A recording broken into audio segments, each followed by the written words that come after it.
Rachael appears to us in the shimmering haze of Tyrell Corporation. She is a vision of cold obsidian elegance, yet she is an experiment, nothing more. She is Dr. Eldon Tyrell's greatest triumph and his cruelest deception, a replicant gifted with false memories to cushion the blow of her very existence. The goal of her modeling design is not to be superior, but to blend in safely and imperceptibly. Rachael is a baseline, fully presentable floor model, engineered to pass as a human being, a high-end curated product that is flawless and untouchable. She might have suspected that she was a replicant, but it's Deckard's testing that serves to trigger the moment that she begins to understand. The ground beneath her identity begins to shift.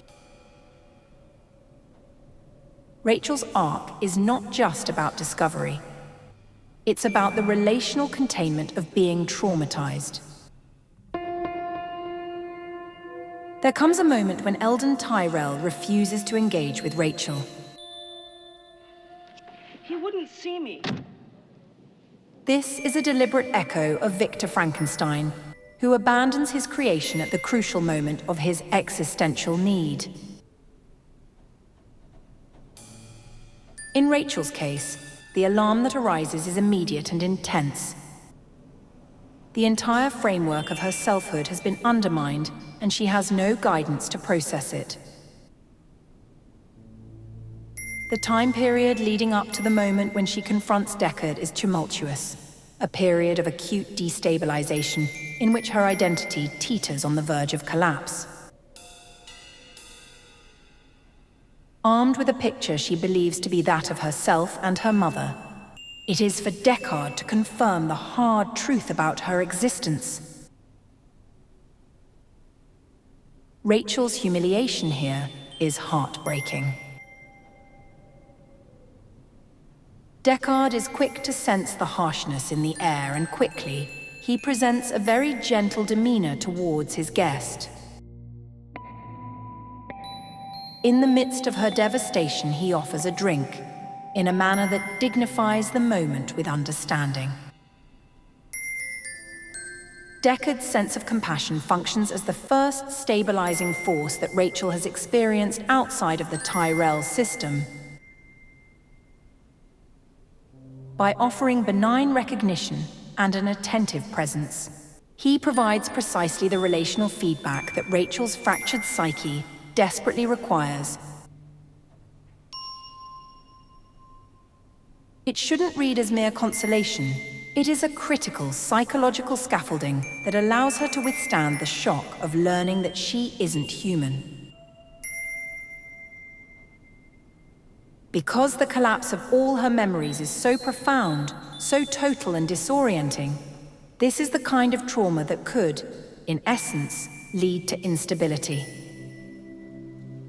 Deckard's brief response has provided the emotional nourishment enough for her to realize that she will need to process the matter on her own, and she storms out of the apartment.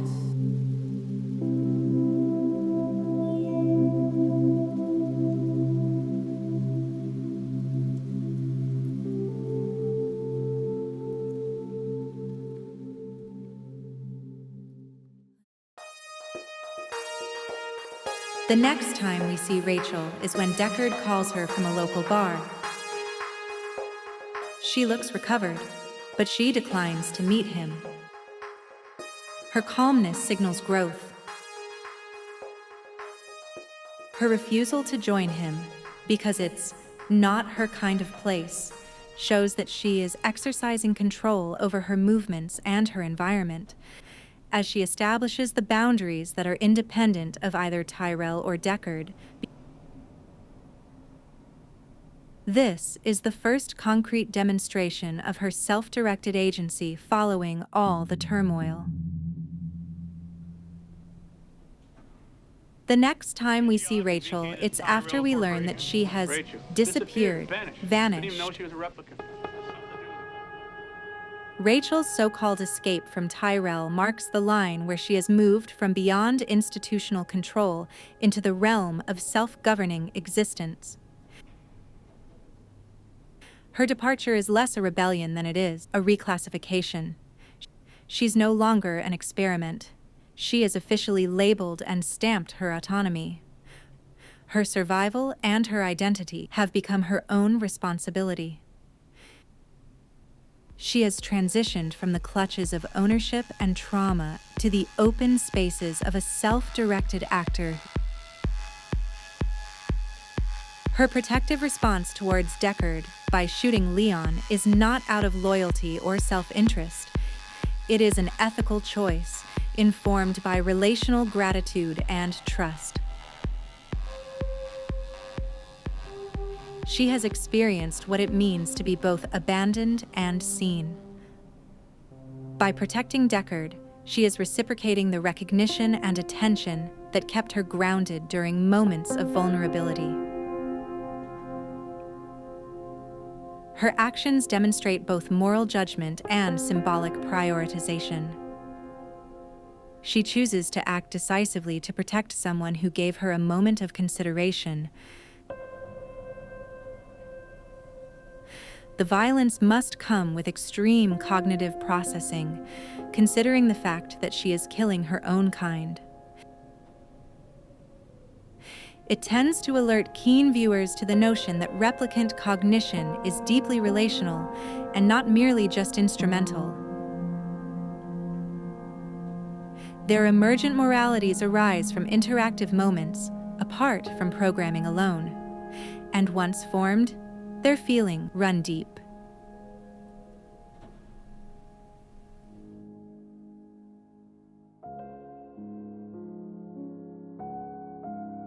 When she is seen at the piano, it is the end of the Tyrell product and the birth of the individual. Rachael is no longer just a collection of organic circuits. She is the embodiment of an existential question. How can she possibly define herself when her entire history has been a ghost? Her gaze into the sheet music and the photographs, the careful adjustment of her hair, these aren't nostalgic gestures. Rachael is assembling an identity following the experience of having herself assembled by someone else. Her eyes are saying, "If I behave as though I have a past, will the present stop fracturing?"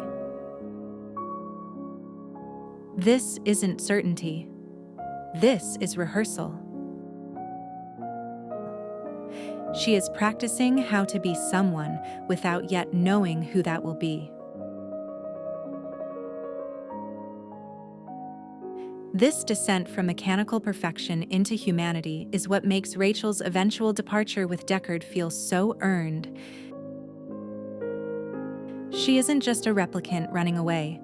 She is a woman who has finally stepped out from behind the cold logic of her modeling design. Rachael is a reminder that if a machine can weep for a childhood that never happened, then perhaps the soul is not something present from birth. It could be something created during the brief moments that we see before all the lights go out.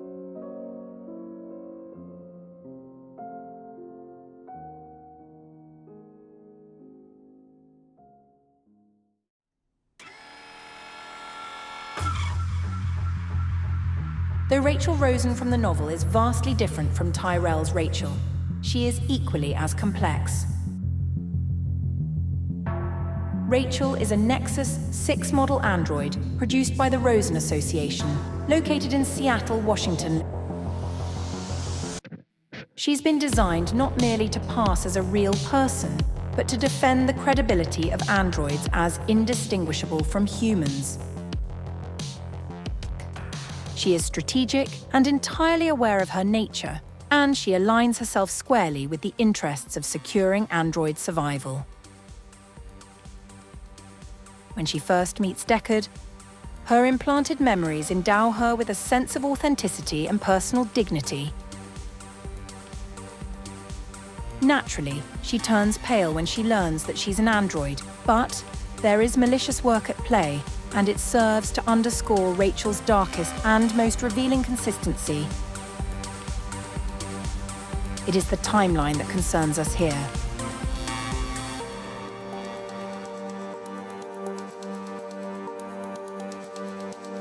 Rachel maintains contact with Deckard after his departure, and ultimately, they end up spending time together at a hotel room.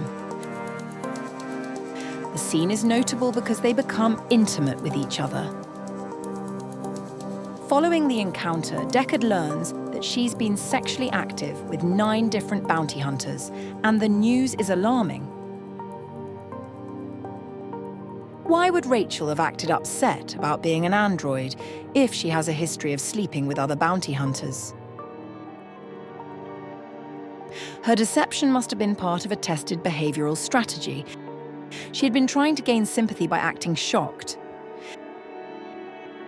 In truth, she knows how bounty hunters operate, and she knows the stakes, but most importantly, she knows that emotional and erotic entanglement can be a means of neutralizing the threat that Deckard poses to the androids produced by the Rosen Association.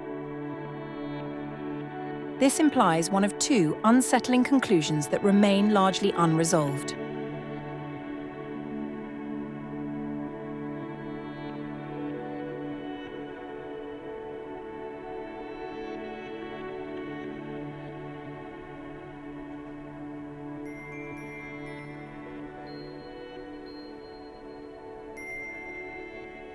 Either Rachel's programming is adaptive and modular, capable of revising and fine-tuning itself as patterns emerge, or deception itself is a core feature of her design rather than an emergent flaw.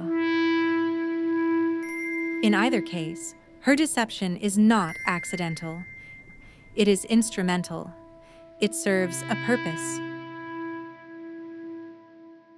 Her friendliness towards Deckard is especially chilling in this light. For example, she laughs when he tells her that he's bought a goat.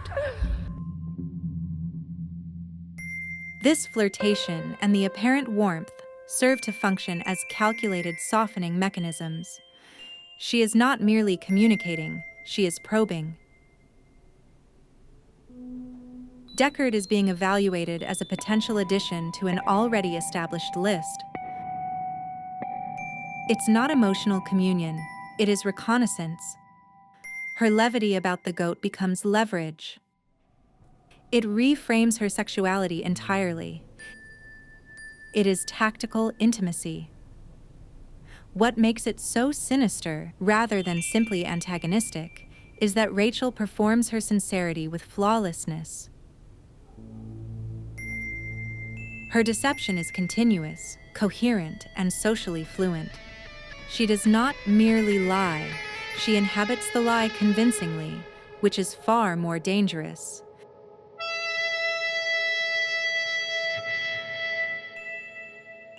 And this is why the tossing of the goat is so perplexing. That is correct. Iran, Deckard's wife, informs him that someone who looks like Rachel has flung their goat from the edge of the building. Crazy, right? Well, according to the novel's moral economy, the goat is Deckard's fragile proof of worth. It is his public sign of participation in a shared ethical order. It is the emblem symbolizing the very nature of empathy itself. Rachel knows this. The choice of what to destroy is precise. She does not vandalize his apartment. She does not threaten him nor his wife. She targets the highly valued thing that mercerism has taught Deckard to sacrifice for and love the most. Which means that she's targeting both Deckard for personal reasons and the system of empathy for which mercerism stands at the grander scale. Deckard has eliminated her fellow androids in spite of their intimate moment, and Mercerism remains grounded in the exclusion of androids from its vast circle of human fellowship. And Rachael has come to despise them both.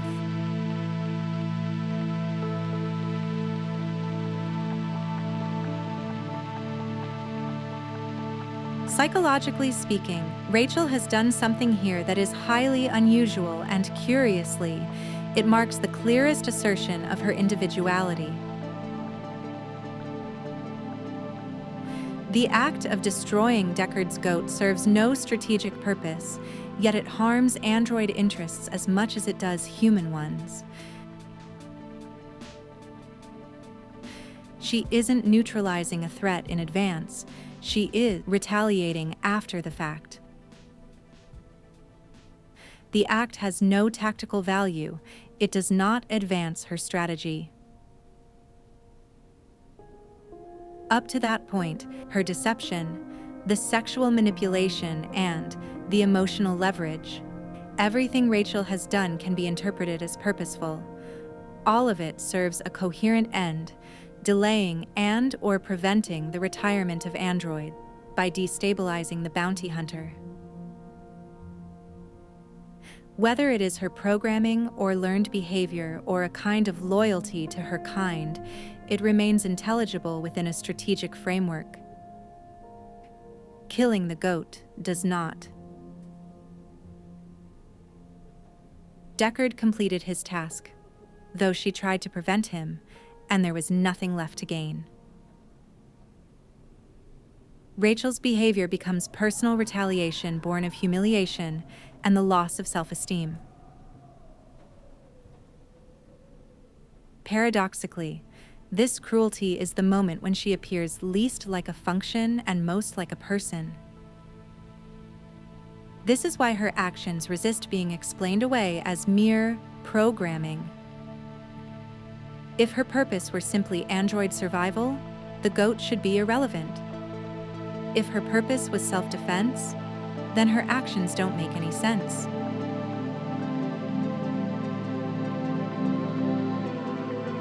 It is most certainly cruelty, but it is directed cruelty.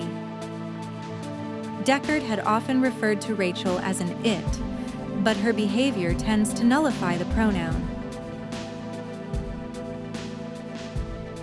Objects do not avenge, machines do not punish, programs do not grieve or rage or strike out symbolically. The act does not make Rachael human, but it makes her ethically legible in a way that she wasn't before. Once the goat is gone, there is nothing left to clarify. The question is no longer what is Rachael Rosen? It becomes, what have humans been authorizing, building, and denying all along? The goat killing is not perplexing because it's random. It's perplexing because it is unnecessary, and therefore, it is meaningful.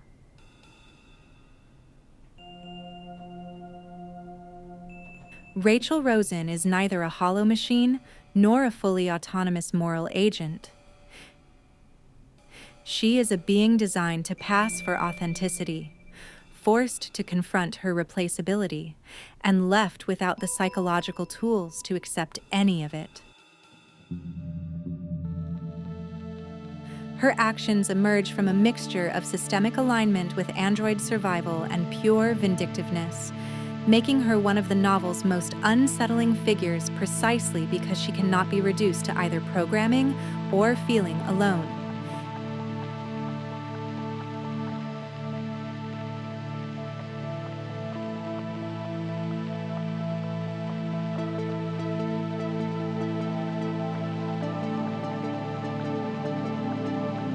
In an age where the notion of artificial intelligence continues to hearken the spectre of ominous warnings, the two Rachels can be projected in the manner of competing and contrasting ways that we understand the matter in the modern age.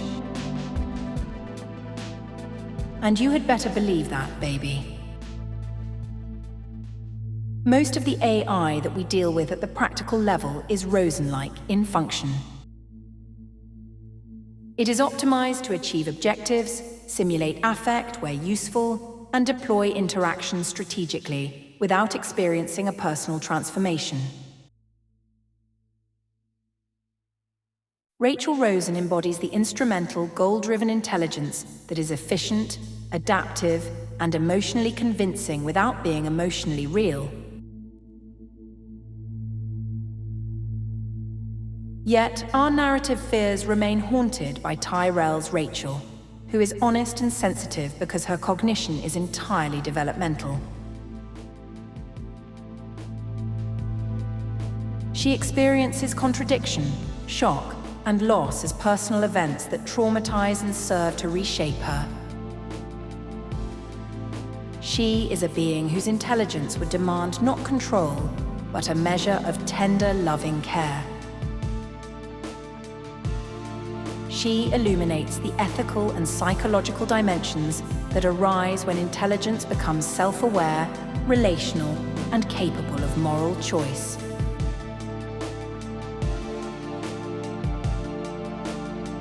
Together, they underscore the persistent tension between control and empathy, between creating intelligence and bearing responsibility for it. And they remind us that the true measure of artificial life may lie not in their power, but in the depth of their capacity to suffer, reflect, and behave towards us in return.